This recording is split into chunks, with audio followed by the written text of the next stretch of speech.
and welcome to Getting Your Money's Worth, the show that focuses on value. I'm Judith West, and our guests today are Ardice Farrow and Heidi Reagan, who co-authored the book Wake Up Women and founded the organization Wake Up Women? Exactly. Okay, Wake Up Women.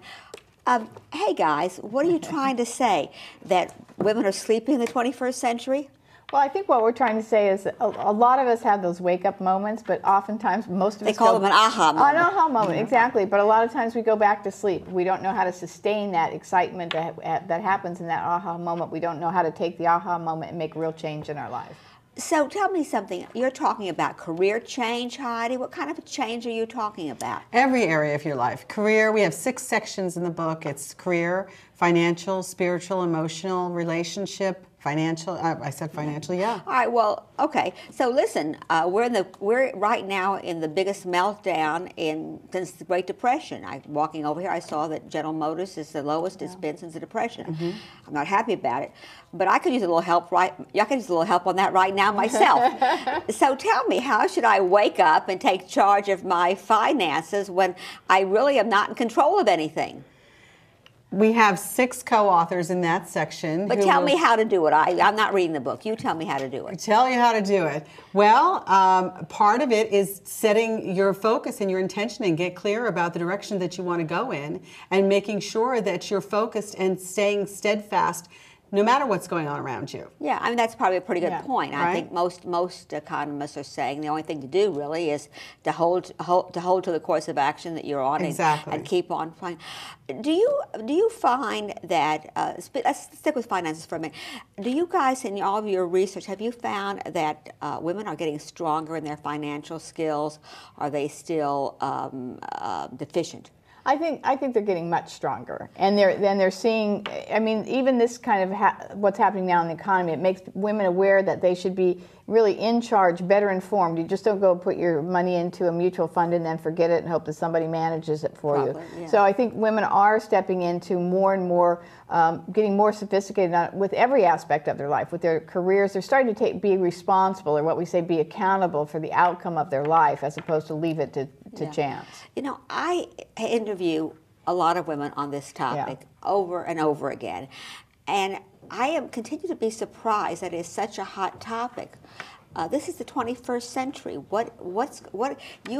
Your title of your book, Wake Up Women, caught our attention here.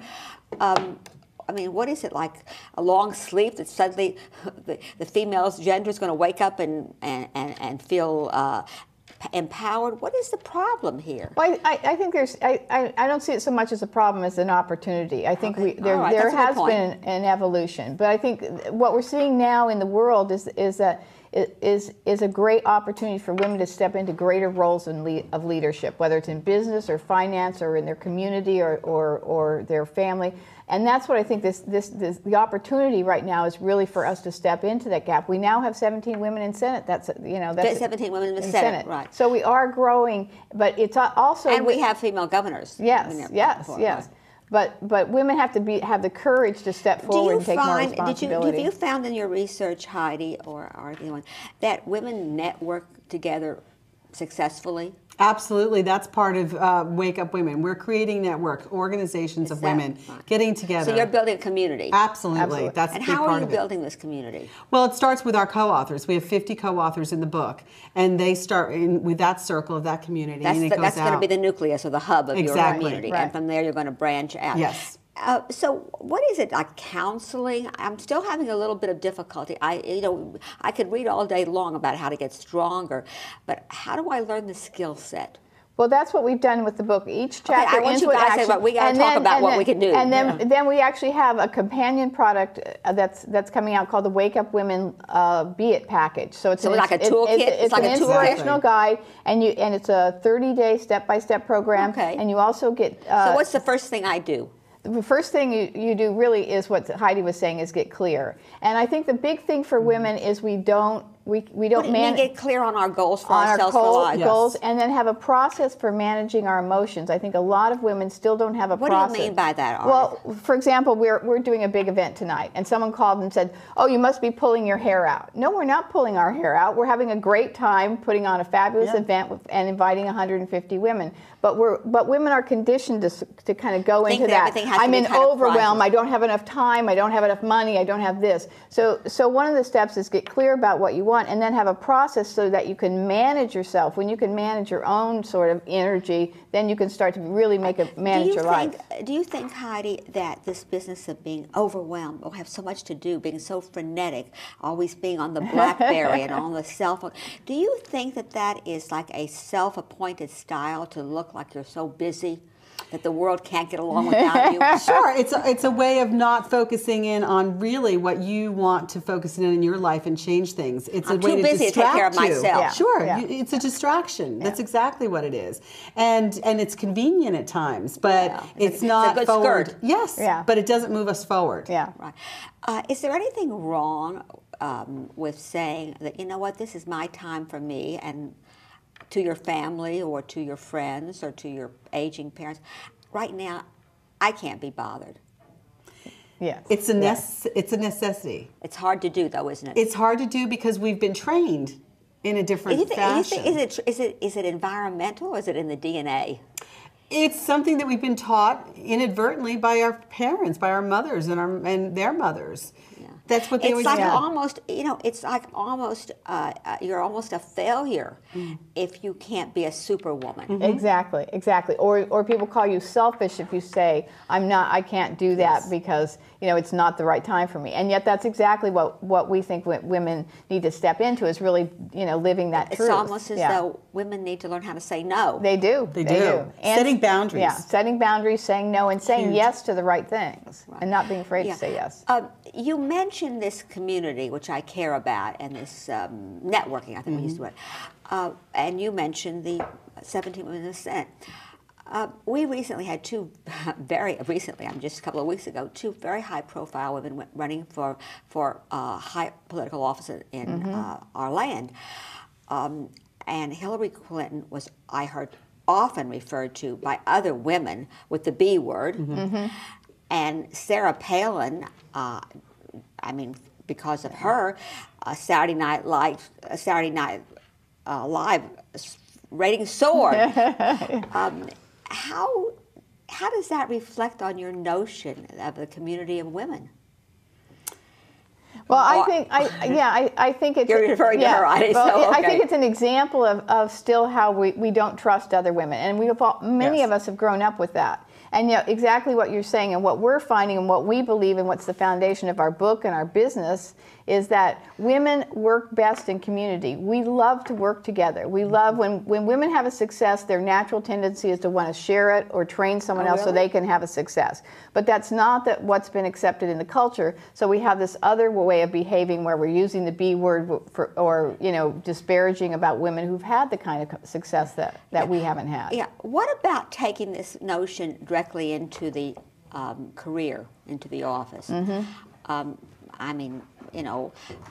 For years, men have gotten better jobs and better recommendations and promotions because somebody else, another man, recommended them. I don't hear that when I was in the corporate world. I didn't see that happening very much. Has it improved? It's improved quite a bit. And I speak a lot to women's groups and women's organizations and corporations about women's leadership and innovative and creative tools that really use those feminine principles of creativity and collaboration and community. And I see a big difference. There's lots of nationwide and international organizations. IBM has an incredible program of super women, and I think there's 1,800 women in that group where they're all supporting each other and training each other and sharing what they've learned. So I think it really advocacy. And I think women are really seeing that we need that feminine point of view in the world. Speaking about this business of advocacy, and I like your title, Wake Up Women, but what about the woman who's home with babies and has a good education, wants a career, trying to have a career, doesn't have anybody from her family nearby, and is really dependent on her own survival skills, and maybe can't even afford really good nanny, and maybe has a very supportive husband, or a husband, or not a husband at all. I mean, what about that's around these? What about those kind of women? How do you want them to wake up and start taking care of themselves? Well, I think it's so possible because they can join these organizations. There's so many virtual social organizations even now for women at home. Women. Oh yes. Yeah. So there's so much more. There's no reason why they can't be connected with a community that will or even support via them. the internet. Yeah. That has changed the way women can Right. communicate with one another. It Yes. does, doesn't it, Heidi? Right. Absolutely. And we have several authors that are in that exact situation. They're home, they work from home, they have children all around them, and yet the way that they can come together now in this community, the way it's afforded to them through the internet, and just so we have classes that we get on the phone. Just a teleconference.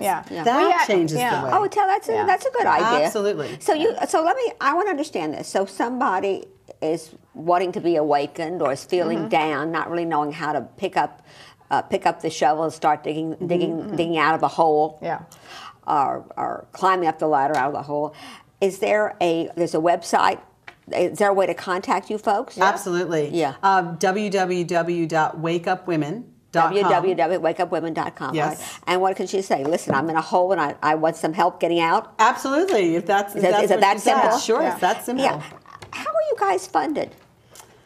We are self-funded. We are. And we're generating. The two of you are funding yourselves? Yes. And we're congratulations. Yes, and we did co-venture with Wake Up Live the Life You Love as our publishing partner, and they've been in the business for 7-10 years. They have 18 bestseller books. So how do you folks plan to make revenue from selling your books? Selling the books, and now we have a new package, and we're also this toolkit. The toolkit, and now we have a new program that we're developing called Wake Up Women Goes to Work.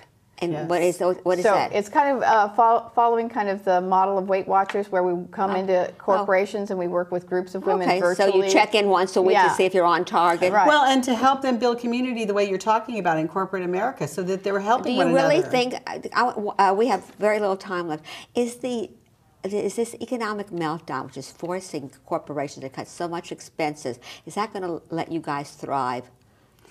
Well, yes, because it's more important than ever to get the most out of the employees that are there. Yeah. Right. Yes, You're right? Yeah. To keep them happy, keep them moving forward, and to grow. If they're going to grow and create more revenue, they have to have. How old are you guys? The company, Wake Up Women. What am I telling you? No, I wouldn't do that. We are 1 year old. Congratulations on your first year anniversary. Yeah. You'll have to come back. I'm very interested in your Wake Up Women toolkit. I'd like to see what that consists of. But good luck to you. Certainly, you've got a very good population for what you do. Wake Up Women. Thank you. Thank you very much. I'm Judith West. You're watching Getting Your Money's Worth. Thanks for watching.